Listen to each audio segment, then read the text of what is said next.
Sir ఏంటి sir bad news అంట? అంటే ఎగ్జామ్స్ పోస్ట్‌పోన్ అవుతున్నాయా? లేదంటే ఎగ్జామ్ సిలబస్ చేంజ్ అయిపోతుందా? లేదంటే ఎగ్జామ్స్ యొక్క ప్యాటర్న్ మారిపోతుందా? లేదంటే ఎగ్జామ్ స్టాండర్డ్ అనేది హార్డ్‌గా అయిపోతుందా? ఏంటి సార్ చెప్పండి త్వరగా. కంగారు పడకు. అవేమీ కాదు. మరేంటి సార్ బ్యాడ్ న్యూస్ అన్నారు? త్వరగా చెప్పండి. చూడు నీకే అర్థమవుతుంది. Hello students, this is Santosh. Welcome to Vedantu AP and TS 9 and 10. ఈ వీడియోలో మీరు అనుకున్నట్టు బ్యాడ్ న్యూస్ ఏమీ కాదు, కానీ టాపిక్ ఏంటి అంటే మనం బాగానే చదువుతున్నాము అనే అపోహలో మనం చేసేటువంటి మిస్టేక్స్, అలాగే వాటిని ఏ విధంగా రెక్టిఫై చేసుకోవాలి అనేది వీడియోలో చూద్దాము. ఈ వీడియోలో మెయిన్లీ మనకున్న బ్యాడ్ హ్యాబిట్స్ని హైలైట్ చేస్తున్నాను అంతే, అంతకుమించి ఏమీ కాదు. అండ్ దట్ టు మనకున్న next 3 months AP TS class 10 స్టూడెంట్స్కి ఎగ్జామ్స్కి ఇంకా 3 months ఉంది. ఈ 3 monthsలో ఈ హ్యాబిట్స్ని మనం తగ్గించుకుని వీటిని రెక్టిఫై చేసుకుంటే మనకి రిజల్ట్ మనం అనుకున్న దానికంటే కంపల్సరీ ఎక్కువ వస్తుంది. చాలా ఇంపార్టెంట్ వీడియో, నీ ఫ్రెండ్కి తప్పనిసరిగా షేర్ చేయి, ఓకేనా? మొదటి బ్యాడ్ హ్యాబిట్ ఏంటి అంటే ప్రోకాస్టినేషన్, అంటే వాయిదాలు వేయడం. ఎగ్జాంపుల్కి నేనే తీసుకుందాం. టుడే నాకు ఆఫ్టర్నూన్ నుంచి హాలిడే, అంటే ఒక 3-4 hours నాకు ఖాళీ, అండ్ టుమారో కూడా హాలిడే. చేయాల్సిన వర్క్స్ మాత్రం చాలా ఉన్నాయి. నేను ఏమనుకుంటానంటే చక్కగా ఒక మంచి సినిమా చూసి ఫుడ్ తిని చక్కగా పడుకుందాము. అంటే సినిమా చూసేటప్పుడు ఈవినింగ్ అయిపోద్ది, చక్కగా తినేసి చక్కగా పడుకుని మార్నింగ్ మాత్రం అలారమ్స్ పెట్టేసుకుని ఫ్రెష్గా గెలిచిపోయి ఎలాగైనా ప్రిపేర్ అయిపోవాలని చెప్పి అనుకుంటాను. ఓకే, సినిమాకి చూసేసి పడుకోవడం అన్నీ అయిపోయింది. పొద్దున లేచి చూస్తే లెగరాకపోయాను, ఆర్మ్ మరి కట్టేసి పడుకున్నాను. అంటే ఎలాగా హాలిడే కదా చేద్దాంలే అని. తీరా మార్నింగ్ అంతా రెడీ అయిపోయి ప్రిపేర్ అవుదాము అనుకున్న టైంకి అనుకోకుండా ఒక చిన్న పని పడింది ఇంట్లో. అప్పుడు నాకు ఏమనిపిస్తుంది అండి, అయ్యో నేను అంత టైం దొరికిందే, నేను ఇలా సినిమాగా అయ్యి చూసి వేస్ట్ చేశాను, ఇప్పుడేమీ వర్క్ అవ్వలేదు, రేపు స్కూల్గా ఏమో తిడతారు అనే భయం పెరుగుతుంది, మనలో ఉన్న కాన్ఫిడెన్స్ తగ్గుతుంది. అర్థమైంది? అంటే ప్రోకాస్టినేషన్ ఎంత ప్రమాదం మీకు అర్థమవుతుందా? మీలో ఉన్న కాన్ఫిడెన్స్ని తగ్గించేసి భయాన్ని పెంచుతుంది. ఎందుకంటే మనం అనుకున్న పనులు చెయ్యం కాబట్టి. ఏ టైంకి ఆ పని అయిపోతే మనకు ఆటోమేటిక్గా భయమే ఉండదు కదా. కాబట్టి ప్రోకాస్టినేషన్ వాయిదాలు వేయకూడదు. అందుకని మన పెద్దగా మనకి చెప్తూ ఉంటారు, రేపటి పని ఇవాళ చేయమో, ఇవాళటి పని ఇప్పుడే చేయమో అని. ఓకే సరే, next comparison. One of the worst habit. ప్రతి ఒక్కరిగా ఉంటుంది ఇది, ప్రతి ఫీల్డ్లోని స్టూడెంట్ ప్రతి ఫీల్డ్లోనే ఉంటుందండి ఇంకా చెప్పాలి అంటే. అయితే మన స్టూడెంట్ పాయింట్ ఆఫ్ వ్యూగా మాత్రమే మాట్లాడుకుందాం. ఏంటంటే నాకన్నా బాగా చదివే వాళ్ళని చూసినప్పుడు నాలో ఒక రకమైన బాధ కలుగుతుంది, ఒక రకమైన స్వార్థం కలుగుతుంది. నాకన్నా ఎందుకు బాగా చదివేస్తున్నాడు అనేది అనుకుంటాను తప్ప, వాడంత బాగా చదువుతున్నాడు అంటే ఎంత వర్క్ చేస్తున్నాడు, మరి నేను ఎంత వర్క్ చేస్తున్నాను అనేది నేను ఆలోచించను. కేవలం వాడు బాగా ఎందుకు చదివేస్తున్నాడు అని పీక్కుంటాను అంతే. ఇది అస్సలు ఉండకూడదు. నీకన్నా బాగా చదివే వాళ్ళు ఉంటారు, నీకన్నా గొప్ప వాళ్ళు ఉంటారు, వాళ్ళని చూసి నువ్వు నేర్చుకో. అలాగే నీకన్నా తక్కువ వాళ్ళు ఉంటారు, నీకన్నా బాగా చదవలేని వాళ్ళు కూడా ఉంటారు, వాళ్ళని చూసి నీలో ఓవర్ కాన్ఫిడెన్స్ రాకూడదు. వాడికన్నా నేనే గొప్ప, నేను బాగా చదివేస్తున్నాను, నాకు బాగా మార్క్స్ వచ్చేస్తున్నాయి, వాడు వేస్ట్ అని చెప్పి మనసుగా నువ్వు అనుకోకూడదు. వాళ్ళ ముందు అసలు అనకూడదు, వాళ్ళు ఎంతగానో బాధపడతారు. అర్థమైందా? ఎప్పుడైనా సరే నీకన్నా తక్కువ వాళ్ళు ఉన్నప్పుడు వాటిని నేర్పించు, నీ దగ్గర ఉన్న నాలెడ్జ్ నేర్పించు, లేదంటే నార్మల్గా ఉండు. నీకన్నా ఎక్కువ వాళ్ళని చూసినప్పుడు వాళ్ళ నుంచి నువ్వు నేర్చుకో. చాలా బెస్ట్ ఇది. కంపారిజన్ చేసుకోవడం వల్ల మరొకటి ఏంటంటే మనలో ఉన్న కాన్ఫిడెన్స్ నెగిటివ్గా వెళ్ళిపోద్ది. జీరో కూడా కాదు, నెగిటివ్గా వెళ్ళిపోద్ది. ఎందుకంటేనండి ఇప్పుడు నా దగ్గర ఒక 1 hourకి 2 questions చదివే క్యాపబిలిటీ ఉంది, అంటే నేను చదవగలను. నాకన్నా బాగా చదివే ఒక 1 hourకి ఒక 5 questions చదువుతారు. నేను వాళ్ళని చూసి 1 hourలో 5 questions చదువుతున్నాడు, నేను 2 questions చదువుతాను, ఇక నేను ఎందుకు వేస్ట్ కదా అని చెప్పి అనుకుంటాం. అంటే మనం వేస్ట్ అని చెప్పి మనమే అనుకుంటున్నాం, వేరేవి కాదు, మనమే వేస్ట్ అని చెప్పి అనుకుంటున్నాం. అప్పుడు ఏమవుతుంది, మన బ్రెయిన్కి మన సిగ్నల్ ఇస్తున్నట్టు నువ్వు వేస్ట్ అని. అది కూడా ఓకే నేను వేస్ట్ అని చెప్పి ఇంకా మొత్తానికి ఏ మోటివేషన్ ఉండదు, ఏ డిసిప్లిన్ ఏమి ఉండదు, నువ్వేమి చేయవు. నువ్వు గంటకి 2 questions చదివే క్యాపబిలిటీని కూడా కోల్పోతావు, ఎందుకంటే నువ్వు వేస్ట్ అని చెప్పి నువ్వే అనుకుంటున్నావు కాబట్టి. అందుకని నువ్వు ఎప్పుడు నిన్ను నువ్వు తక్కువ చేసుకోకు. మరి వాళ్ళని చూసినప్పుడు ఓకే వాళ్ళు 1 hourలో 5 questions చదవని, నేను 1 hourలో 2 questions చదువుతున్నాను, ఈ లెవెల్ని నేను వర్క్ చేస్తూ ఇంకా ఇంప్రూవ్ చేసుకుంటాను అనేటువంటి పాజిటివ్ మైండ్ సెట్తో నువ్వు ముందుకెళ్ళాలి. అది ఎందుకనైనా అంతే, స్టడీలోనే కాదు, నీకు తర్వాత జాబ్ వస్తుంది అందులో కూడా అంతే. నీకన్నా బాగా వర్క్ చేసేవాళ్ళు ఉంటారు, వాళ్ళని చూసి నువ్వు స్వార్థపడకూడదు.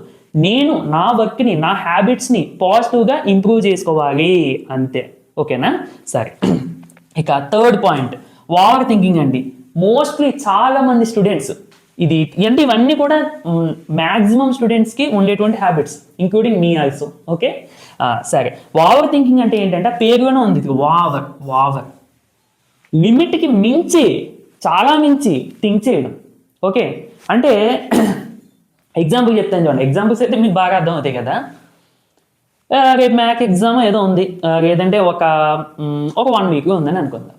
నేను బుక్ తీసుకొని అన్ని ప్రాక్టీస్ అవుతున్నాను. ప్రాక్టీస్ అవ్వకుండా ఏం చేస్తున్నానంటే, ఇప్పుడు సమ్మ చేసేస్తున్నాము, ఎగ్జామ్ రాసేటప్పుడు ఈ సమ్మకి సంబంధించిన ఫార్ములా మర్చిపోతేనో నా పరిస్థితి ఏంటి?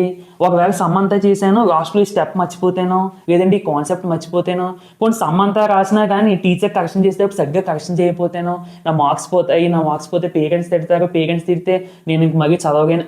అంటే చూసావా, నువ్వు చక్కగా సమ్ చేసుకోవడం మానేసి ఈ మైండ్ సమ్ చేయడం ఆపేసి ఈ మైండ్ ఇదంతా ఆలోచించేసుకుని బ్రెయిన్కి నువ్వు ఎక్కువ స్ట్రెస్ పెట్టేస్తున్నావు.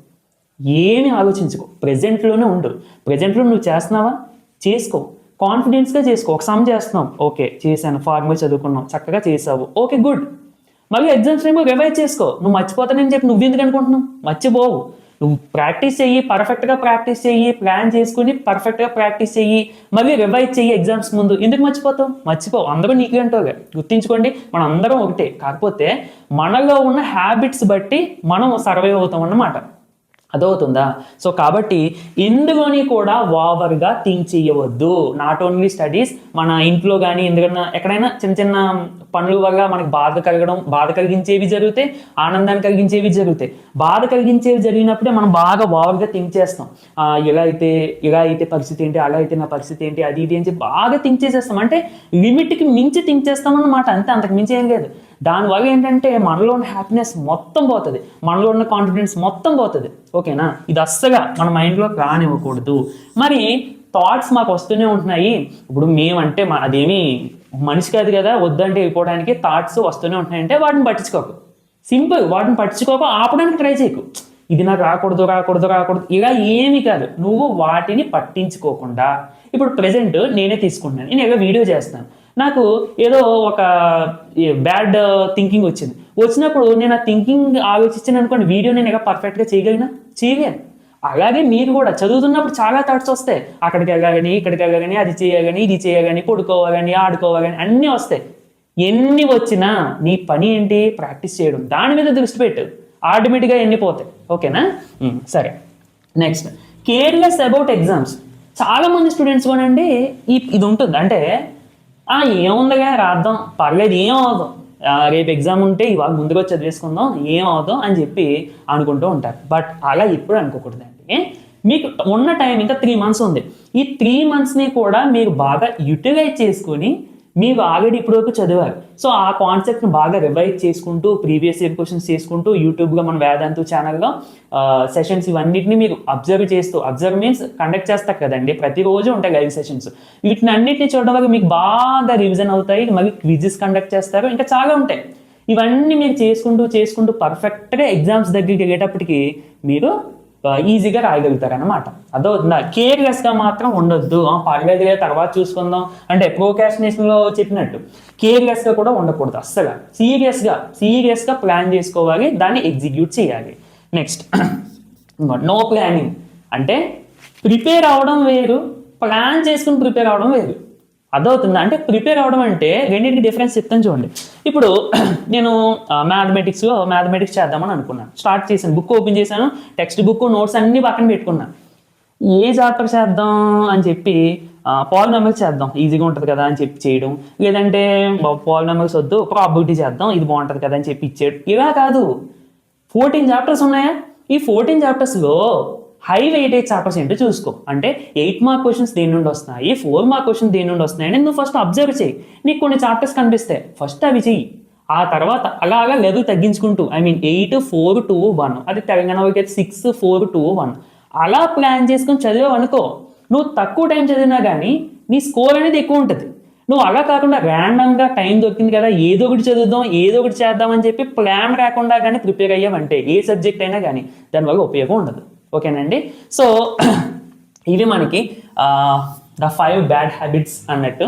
వీటిని నాలో ఉంటే నేను కంపల్సరీ చేంజ్ చేసుకోవాలి అనేది మీరు ఎవరికి వాళ్ళు అనుకోండి. ఓకేనా?